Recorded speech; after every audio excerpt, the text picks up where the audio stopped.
আমাদের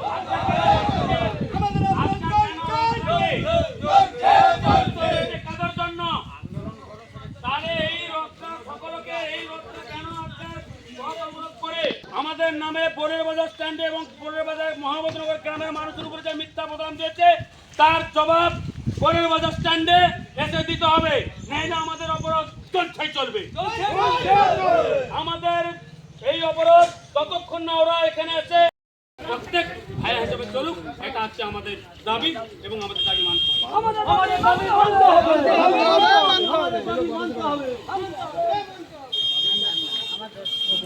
তাদের যে কোনোদিন আজকাল হয় না,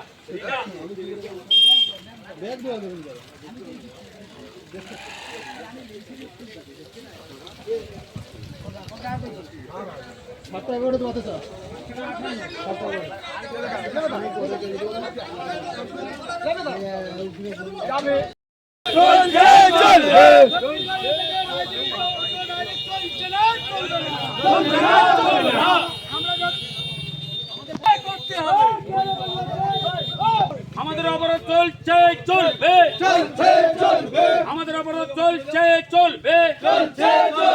দক্ষিণ কাশীনগর সুরেন্দ্রনগর অঞ্চলে যে সমস্ত অটোগুলো চলছে তাদের ভাই হিসাবে চালাতে হবে, আমাদের দাবি মানতে হবে, আমাদের দাবি মানতে হবে, করতে হবে। ছিল কয়েকদিন আগে, বেশ কয়েক মাস আগে বিজেপির নেতা মণ্ডল সভাপতি এখানে দোকানদার এবং গ্রামবাসী এবং সমস্ত গাড়ি চালকদেরকে নিয়ে বসে মিটিং করেছিল এবং সুরেন্দ্রনগর অঞ্চলের ওনাদেরকে ডাক হয়েছিল, ওনারা কিন্তু আসতে পারেনি। ওনারা বলেছিল আপনারা যে সিদ্ধান্ত করবেন সেটা আমরা মেনে নেব। তাই মণ্ডল সভাপতি এখানে বসে বলেছিল যে ভায়া হিসাবে ওনাদেরকে চলতে হবে, যদি না চালাতে চান তাহলে ওনারা চালাবেন না। সেই হিসাবে আমরা কিন্তু গাড়ি চালাচ্ছি।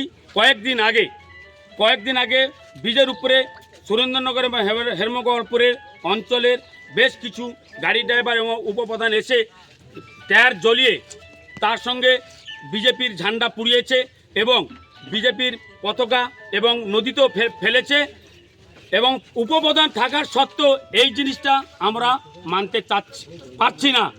কিন্তু যারা এসেছিল তারা কিন্তু ওই অঞ্চলের হারবাদ বাহিনীর টিএমসির, ওনারা কিন্তু বিজেপির একজন কেউ নয়। পিঠ বাঁচানোর জন্য ওনারা এসেছিল।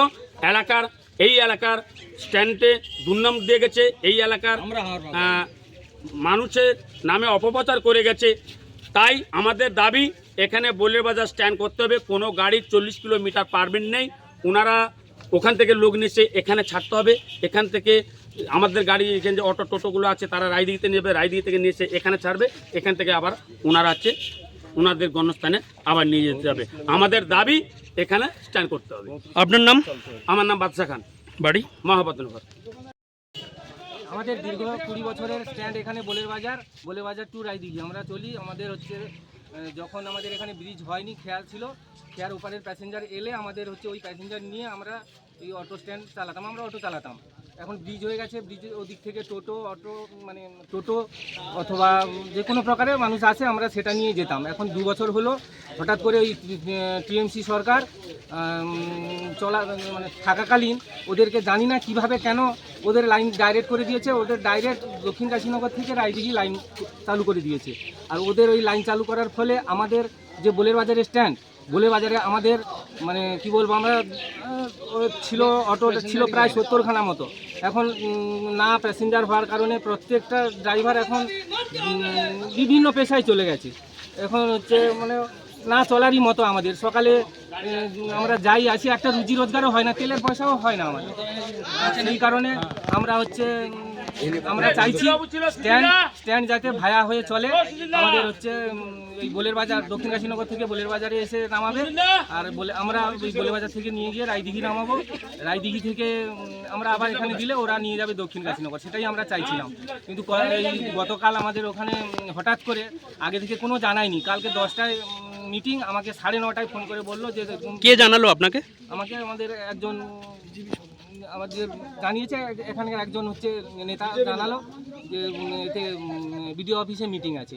আমি গেলাম ওখানে, আমাদের 6-7 জন যেতে বলছিল, একমাত্র আমি একাই ঢুকেছিলাম ও ভেতরে। আমাদের ড্রাইভারদের মধ্যে। আর আমাদের আর দুটো ড্রাইভার ঢুকেছিল, ওদেরকেও ভেতর থেকে বার করে দিল। আমি একা ছিলাম, আমার কোনো কথাই ওরা নেয়নি।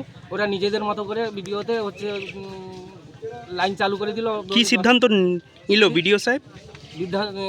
বিডিও সাহেব সিদ্ধান্ত নিল যে 10খানা ওদের চলবে, 10খানা আমাদের চলবে। কিন্তু আমি প্রতিবাদ করেছিলাম যে না, 10খানা করে চললে আমাদের হচ্ছে হবে না, রুজি রোজগার আমাদের বন্ধ হয়ে গেছে, এরকম চললে আমাদের হচ্ছে না। উনি কোনো শোনেনি। ওনার সঙ্গে আরও যারা মানে দক্ষিণ কাশীনগরের যে কর্মকর্তারা ছিল বা ড্রাইভাররা ছিল, ওদের কথা মতোই ওদের কথা মতোই ওটাই সিদ্ধান্ত হয়ে গেছে। আমি কেন, আমার কোনো ড্রাইভারই মানেনি, আমার গ্রামবাসী বা হচ্ছে এখানে ব্যবসায়ী কেউ এটা মানেনি। আপনার নাম? আমার নাম দেবাংশু খাড়া। আমাদের দাবি মানতে হবে।